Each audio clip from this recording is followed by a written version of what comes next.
start with scenario 1. Will you pick a spokesperson to read the scenario and also tell us what your response is? I'll read it. You read it 5 times. Thank you.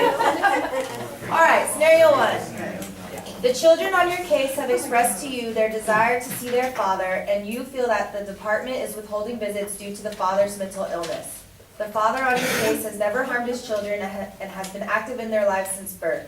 You want to cease your role as a CASA advocate and become an advocate for the father. What should you do?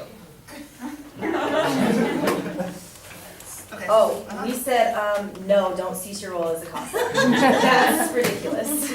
We never leave the kids out in the cold for that.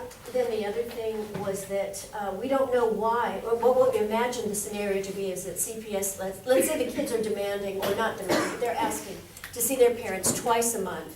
CPS is mandated, no, it's only once a month. We don't know the reason for CPS is mandating that. We're assuming they're not just trying to be extra mean. So the father, it states that the father on your case has never harmed the children.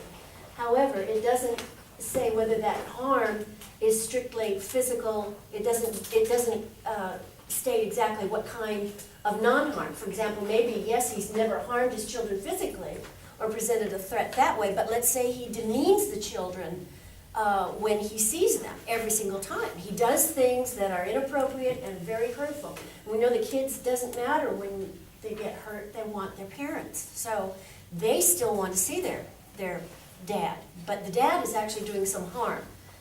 That's not really stated here, so one of the things that CASA, I would think, could do is to one, ascertain exactly why CPS feels that there can't be any more limits.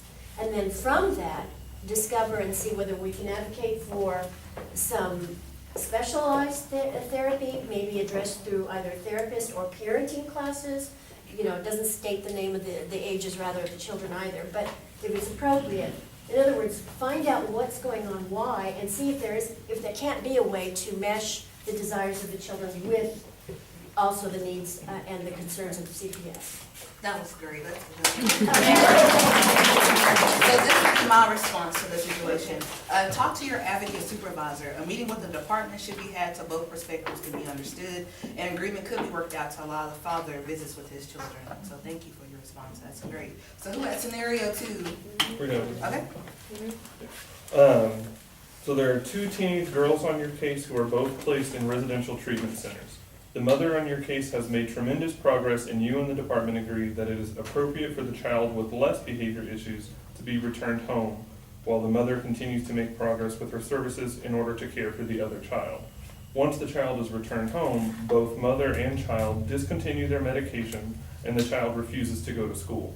The mother stops communicating with you and the department. What should you do? So we basically outlined a to-do list of all the things that we wanted to do. The first was try and contact either the therapist or medical provider that made the medication, as well as anybody that could potentially have contact, since they're not contacting us or the department. And that way we can determine the importance of the medication, what are the potential consequences of not having it over a certain period of time, as well as potential side effects, like we talked about in a previous class. Maybe they stopped because of side effects or something else. And then you want to continue with the... So then from there, if we can't ascertain if they're not talking to anybody, no one really knows where they are, we would obviously want to talk to our supervisors and request some sort of home visit from CPS so we can investigate what exactly is going on and why the child isn't going to school and why they stopped medication, and like he said, if it's for a certain reason. And of course, we also want to contact the second daughter, the other teenage daughter, to figure out if she has had any contact. Because I'm assuming there would be still some sort of visitation at that point, especially if the mother got one of the daughters back. So we would definitely want to see what investigation is done from the CPS home visit and then determine the best course of action from there, especially reminding them that medication is most likely there for a reason and you should definitely take it. And then school is obviously 100% required. And then determine from there if the child should then be removed from that situation, whether it's from a stressor from not being with her sister or just being with her mom alone. And maybe there's some sort of weird relationship where without her other sister, she can't handle her mom for whatever reason, and then determine if going back into foster care or wherever they were is the better choice. Great. Another great response. Good job. So my response was, talk to your advocate supervisor. A meeting with the mother, her attorney, CASA, and the department should be had to redirect the mother. Tasks can be developed, weekly progress hearings, just to kind of make sure the mom stays on track. So it's great. So who had scenario 3?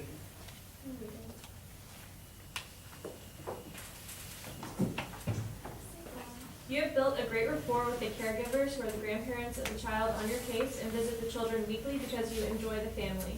The grandparents have a son, who's the children's uncle, who will parole home soon, and the grandparents have decided to ask the department to remove the children from their home so their son can stay there. The department will not allow the son and children to both live in their care because of his criminal history. The children are now at risk of being placed in foster care. The mother has kidnapped her children to prevent this from happening. You are livid. What should you do? So our first thought was to contact your advocate supervisor. There's a lot going on.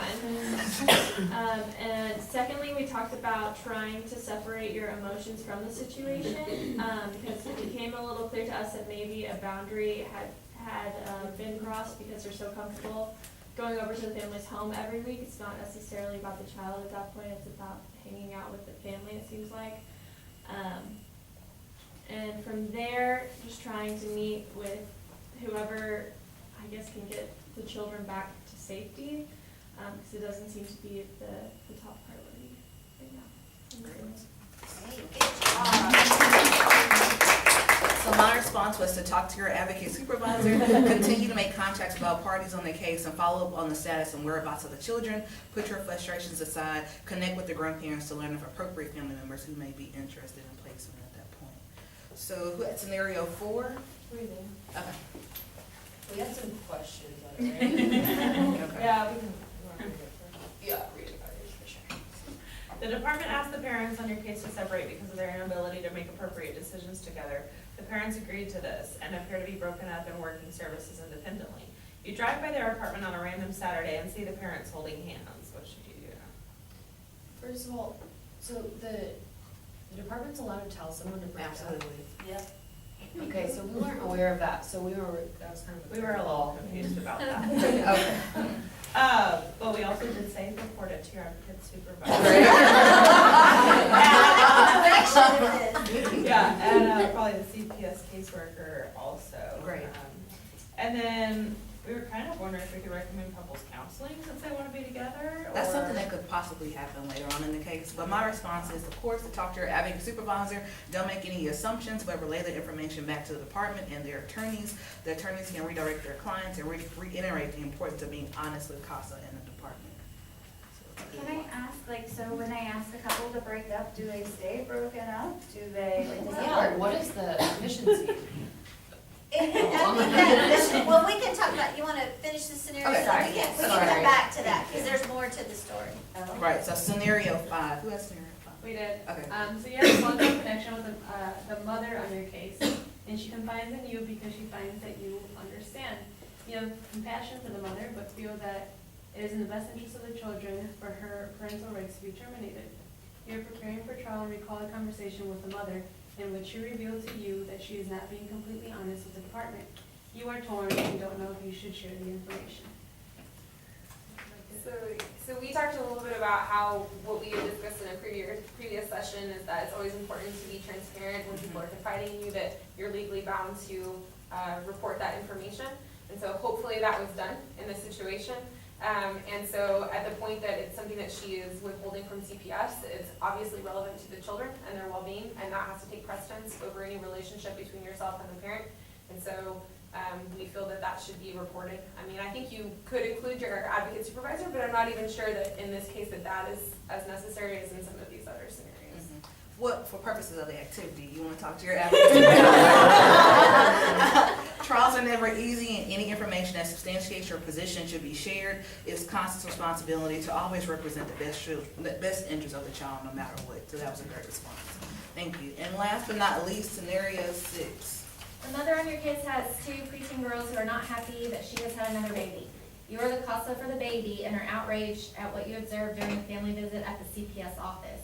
The baby cries uncontrollably because she is not bonded to her mother. The mother struggles to console her, and her preteen siblings state that they hate the baby.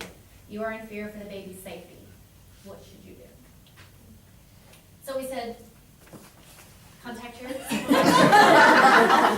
And possibly talk to their caseworker and make sure that they have like therapy lined out, parenting classes for their mother, so she can better know how to take care of her baby, or so they can attach better, possibly therapy for the siblings, and maybe have like separate visits instead of all the family together, or maybe stop visits until they've gone to therapy and try to work some of these issues out.